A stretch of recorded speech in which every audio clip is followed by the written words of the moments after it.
Alright, so this is problem 3-53, where we're going to be talking about break-even point. And so if we go back in the chapter, you'll read that it talks a lot about cost, volume, profit analysis. And so that's just talking about, hey, what's the relationship between how much stuff costs, how much you sell, and what your profit is. And thankfully, that's a really easy formula. And so if we look over here, so if we take whatever our selling price is and subtract our variable cost and then subtract our fixed cost, that gives us profit.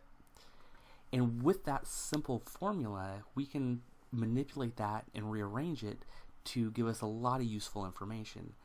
And one of those things is what the break-even point is.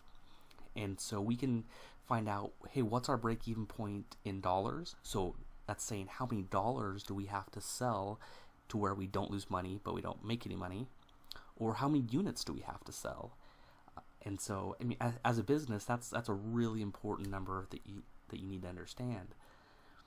And so in this problem, number 53, we have two companies. They're both competing firms that offer a limousine service. And so Johnson pays most of employees on a per ride basis, so that means his employees are variable costs to him. And Smith prefers to pay his employees fixed cost, and so that's a fixed cost. So we have a company here that's a variable cost based, and then a fixed cost based business. And so we have to figure out, hey, what's the best model? And so the first one says calculate the break-even point in the number of rides for both firms. And so they give us some information here. They tell us both the companies, the selling price, what they charge per ride, what their variable cost is per ride, contribution margin, and their fixed cost. And so here with Smith, so Smith prefers to pay his employees based on a fixed cost. So if you look at his structure here, so even though both the companies sell for the exact same amount, Smith is going to make a lot more money per ride because he has a higher contribution margin of 15 rather than 6. And so just glancing at that, he looks more profitable. But if you look over here at Johnson has a lot less fixed costs than Smith. And so in that respect, Johnson looks like it could be a lot more profitable. So let's take a look at the details over here. And so in this little table, we just basically just pulled the numbers from over here into Excel so we can use them. And so it's asking us to calculate the break even in number of rides. And so if we take this formula up here, we can rearrange that to get our fixed cost divided by the unit contribution margin equals our break even units. So for Johnson, if we take our fixed cost, which is $300,000, and we divide that by the unit contribution margin, which is 6, that means Johnson has to sell 50,000 rides in order to break even. If we drag that over, so Smith has to actually sell twice that to break even. So Johnson has to sell a lot less to break even. So the next question says, draw two graphs plotting the profit as a function of the number of rides for the two firms. And so thankfully Excel makes that really easy for us. So the first thing we can do is just plug in our data so Excel can make our graph for us. So let's put rides in the first column, make that plural, and then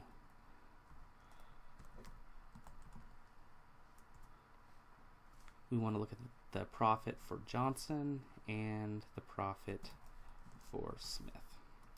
So this is going to be profit for both.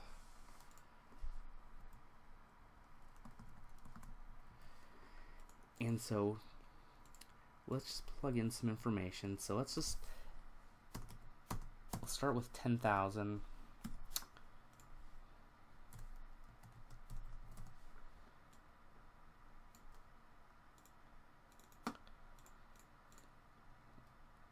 And so we're just going to look at number of rides. We'll just drag that out. So we're going to look at the profit that Johnson would make and the profit that Smith would make based on all these different number of rides, from 10 all the way to 200,000 rides. And so now we need to punch in our formula for profit. And so for Johnson, that is going to be the unit contribution margin times the number of units, which is our rides, minus our fixed cost. And so let's lock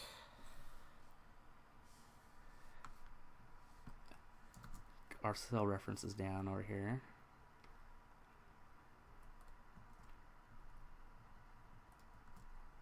So we can drag our formula.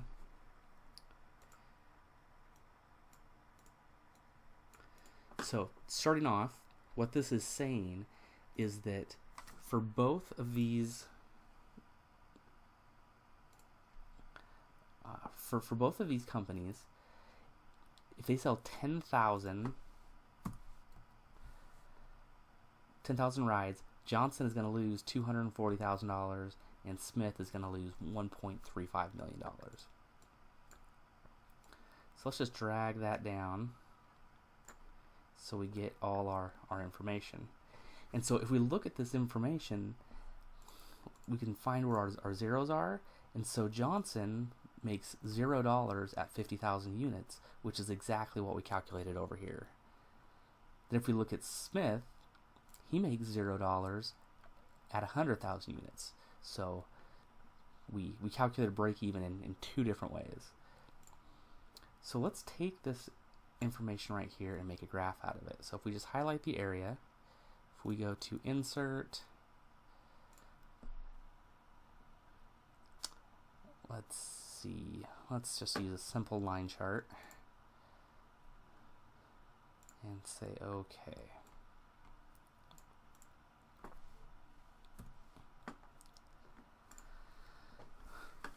So if we look at our chart, we've got Smith is this steep orange line, and then Johnson is a little more flat blue line. And so what's this telling us? And so first of all, if we look, here's our zero profit line right here. So that means that right about 50,000 units, that's where Johnson crosses the line and goes from having a loss to where he starts having a profit. On the other hand, Smith over here, you can see it takes him a lot more time, a lot more units before it crosses that zero line to start making a profit. And once we get out here to, looks like 135,000 units, that's where they intersect. So at this point, that means that these two companies they make the same amount of money at 133,000 lines, 130,000 rides. Then at that point, Smith starts making more money per ride, and that makes sense because he has a contribution margin of 15. So for every single ride that he does, he's going to make $15. So that makes a much steeper line. And so the question is here: hey, what company's firm cost structure is the most profitable? And you tell us it really depends. If we sell less than 133 units, well, Johnson's more profitable. But once we get beyond that, then Smith becomes much more profitable. So it really depends what the relevant range is as far as the number of rides that we can do. And so which firm structure is riskier? And so that's going to be Smith.